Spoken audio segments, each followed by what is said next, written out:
Okay, let's be real. Islam gets a bad rap.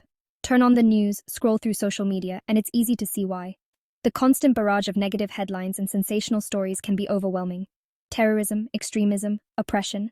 These are the buzzwords that often dominate the narrative. They create a skewed perception that can be hard to shake. But here's the thing. Those distorted portrayals, they represent a tiny fraction of the global Muslim community. The reality is far more diverse and nuanced. It's like judging a book by its cover, a cover someone else designed to scare you. We need to look beyond the surface and seek the truth. We're talking about a religion with nearly 2 billion followers worldwide, folks. That's a significant portion of the global population. That's 2 billion individual stories, 2 billion unique interpretations, 2 billion lives lived. Each person has their own experiences and perspectives. To paint them all with the same brush? That's not just lazy, it's dangerous. It fosters division and misunderstanding. It's time to ditch the stereotypes and engage with the reality of Islam. We need to break down the barriers of ignorance and fear. It's time to move beyond the sound bites and listen to the voices of everyday Muslims.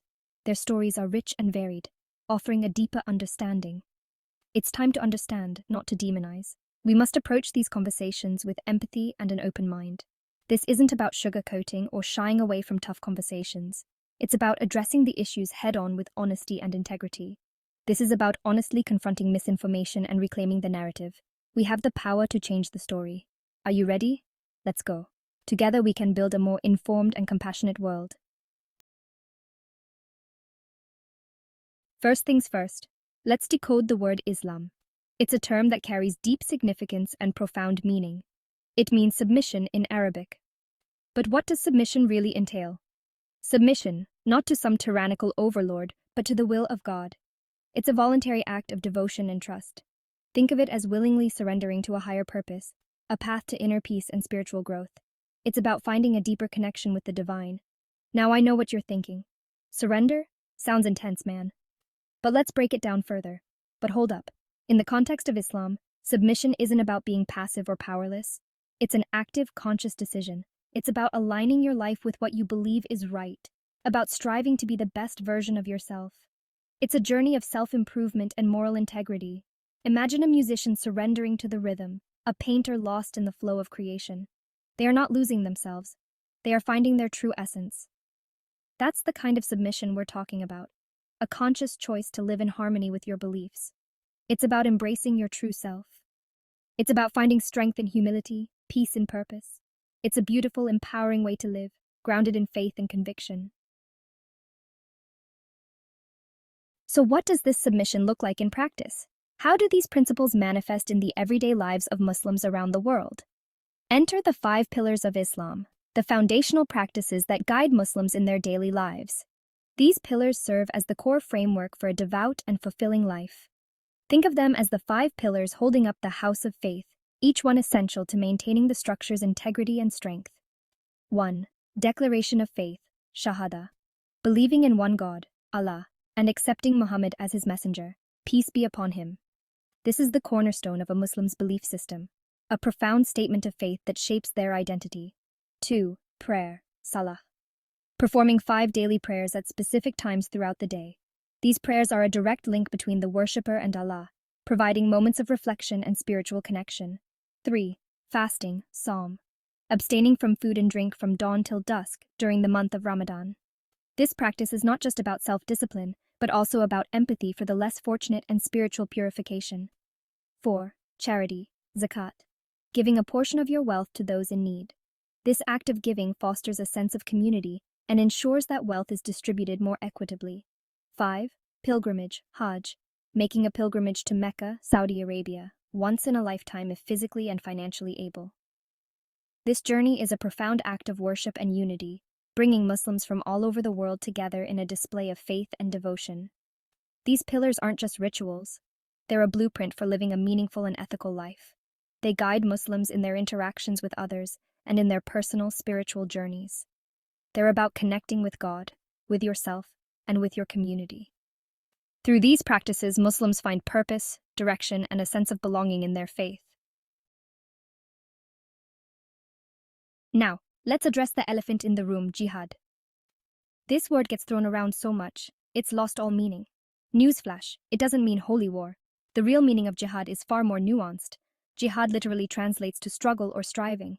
It's about the constant effort to overcome challenges, both internal and external.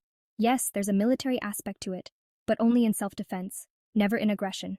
Think of it like this. You know that voice inside your head that tells you to hit the snooze button instead of going for a run? Overcoming that? That's jihad.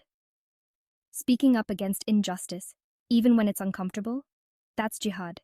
It's about being the best version of yourself, even when it's hard. Women in Islam agents, not objects. Another misconception is the portrayal of Muslim women as oppressed and voiceless. This couldn't be further from the truth. Islam actually granted women rights centuries before they were even considered in the West. From the right to education and property ownership to the freedom to choose their husbands, Islam empowers women with agency and autonomy. The hijab itself, often misconstrued as a symbol of oppression, is seen by many Muslim women as a symbol of liberation, a way to define themselves on their own terms. Of course, cultural practices vary, and there are places where women face real challenges. But let's be clear, those issues stem from cultural interpretations, not from the teachings of Islam itself. From Cordoba to Cairo, celebrating the rich tapestry of Muslim cultures. Speaking of culture, let's talk about the incredible diversity within the Muslim world. From the bustling souks of Morocco to the serene temples of Indonesia, Islam has taken root in countless cultures, each adding its own unique flavor to the faith. We're talking about 1 billion-plus people across the globe, speaking hundreds of languages, representing every race, ethnicity, and socioeconomic background imaginable. To reduce this tapestry of experiences to a monolithic entity is not only inaccurate, it's a disservice to the richness and beauty of the Muslim world. Breaking bread, building bridges, shared values in a divided world. Now, more than ever, we need to focus on what unites us, not what divides us. And guess what? Islam shares many values with other faiths and ethical systems. Compassion, justice, generosity, peace. These are universal principles that transcend religious boundaries. Whether you're Christian, Jewish, Buddhist, or atheist, chances are you share these values with your Muslim neighbors.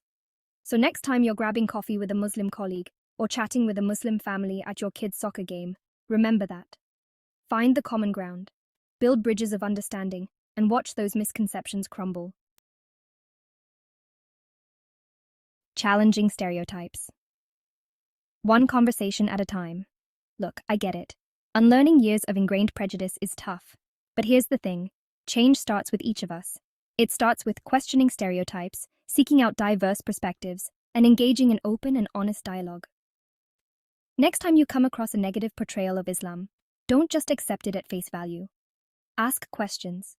Do your research. Talk to actual Muslims. You might be surprised by what you learn.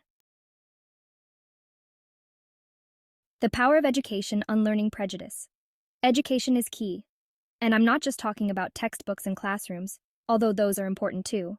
I'm talking about actively seeking out information from reliable sources, about challenging our own biases, about being open to learning and growing. There are tons of resources available: books, documentaries, podcasts, websites. Talk to scholars, community leaders, and everyday Muslims. The more we educate ourselves, the less susceptible we become to fear-mongering and misinformation. A shared future, embracing understanding and respect. At the end of the day, we're all in this together. We live in a world where it's easier than ever to connect with people from all walks of life. Let's use that power to build bridges of understanding, not walls of division. Imagine a world where we approach each other with curiosity instead of fear, with empathy instead of judgment. A world where we celebrate our differences while recognizing our shared humanity. That's the kind of world I want to live in, and that, my friends, is a world worth striving for. Thank you for watching. Don't forget to like and subscribe to stay updated with our latest releases.